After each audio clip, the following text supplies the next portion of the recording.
everybody. It's been quite some time since I've last posted a video. I've been meaning to do more movie reviews. I've still been seeing movies, but I haven't done any reviews lately. And that's about to change, I guess, because last night at midnight, I attended a midnight showing of The Strangers, brand new horror film by Brian Bertino, first-time director and writer. A lot's already been said about it. The reviews I've heard are either black or white. There's no gray area with this movie, it sounds like. Obviously, with it being a horror movie, really you can't trust the critics. People like horror movies, or people hate them. Critics tend to hate them, with Roger Ebert being a primary example, who pretty much automatically gave the movie 1 star. The basic premise of the film is Liv Tyler and Scott Speedman are an estranged couple, and they're staying in Scott Speedman's character's old family cabin that he grew up in.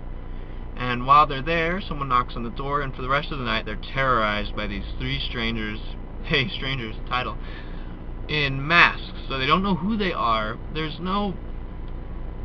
don't know why they're doing this. And that's pretty much all the plot, really.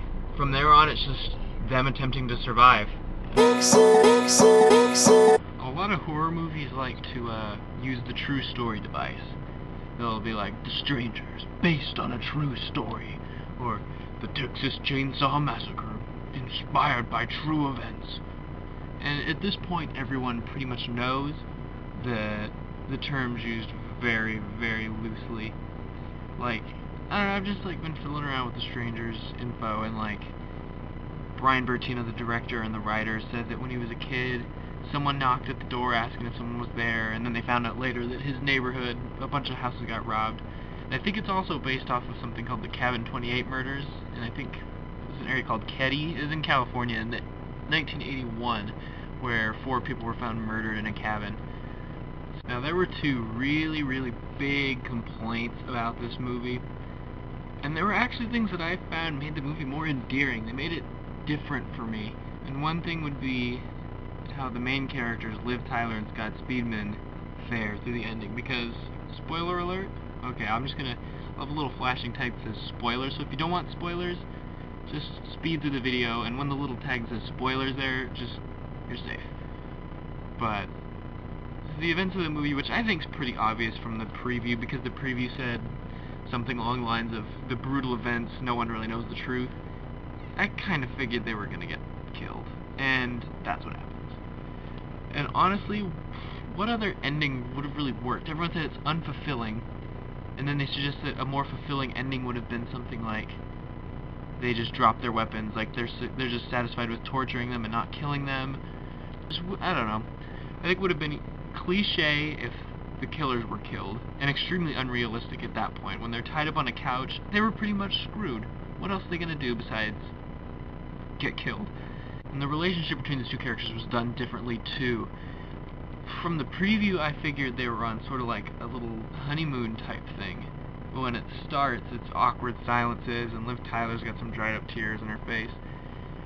And it turns out she turned down Scott Speedman's marriage proposal, and he was going to propose to her and take her to the cabin for a night of romance, which basically means sex.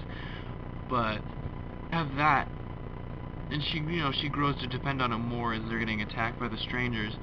And it would have been so much more cliche if they'd lived kind of the whole, oh, we survived and we're so much stronger from the experience, and then they'd get together. Cliche, boring, and just, I don't know, I think killing them really worked for the best. And for once it was a movie where I actually felt bad. Like, he gets stabbed first, and it's really slow stabbing. They don't even they're kinda just stick it in him. Stick it in.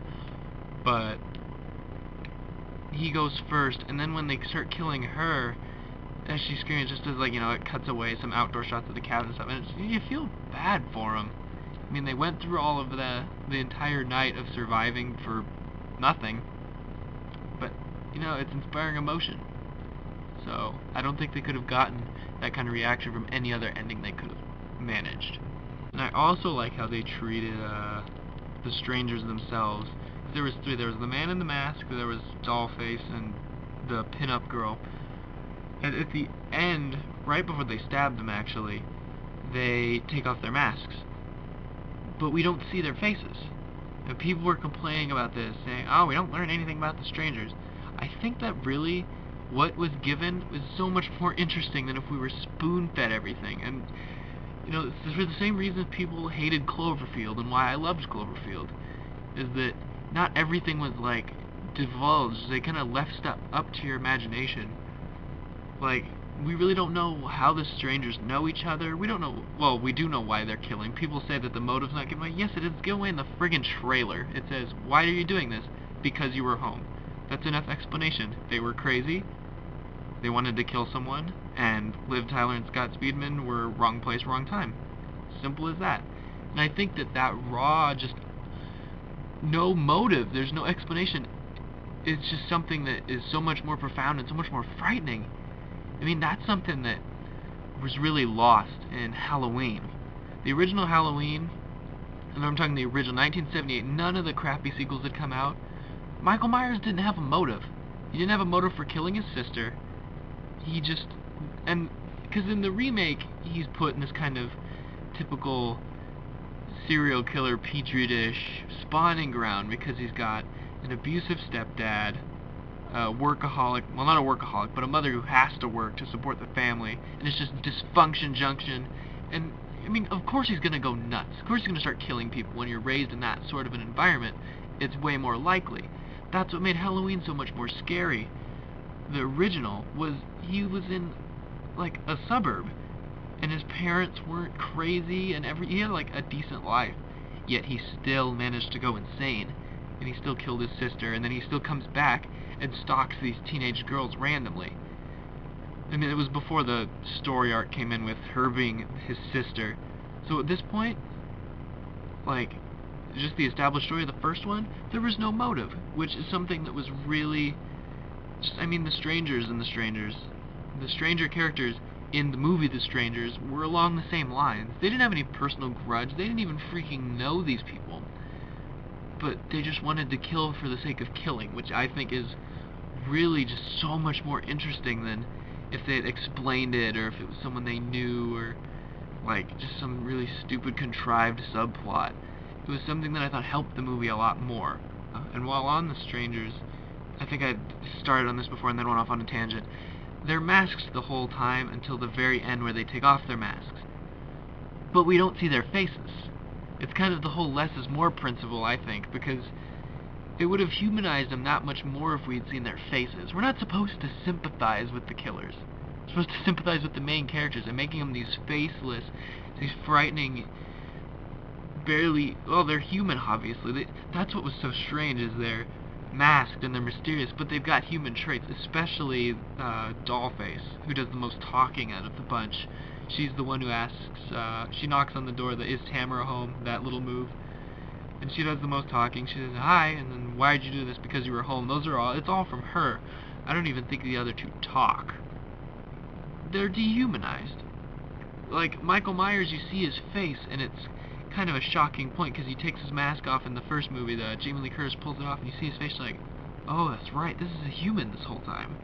With the Michael Myers mask, the eyes are just so blacked out, there's nothing there. He's the shape, literally. And I got that kind of vibe from The Strangers as well. They're there, but there's no reasoning with them. There's nothing. There's nothing you can, like, bargain with. They're gonna kill you either way.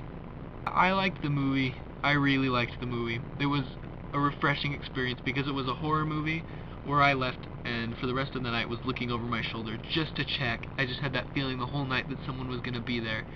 And I haven't had that since the original Halloween. Really, horror movies are just, I love them to death, but I don't expect to get scared anymore. And that's what was refreshing about The Strangers, is it was not a throwback film, but it had elements from older horror films that worked. And I loved it. Yeah, I'm not trying to infringe my opinion on anybody. I liked it. Doesn't mean you guys have to like it. And I mean, you can say in the comments, okay, well, seriously sucked, lol, ha ha ha, exclamation point, 1111. I mean, I liked it. I'm not saying you guys had to. I'm just using the joy of free speech, camera, and YouTube. So yeah, that's my 2 cents on The Strangers.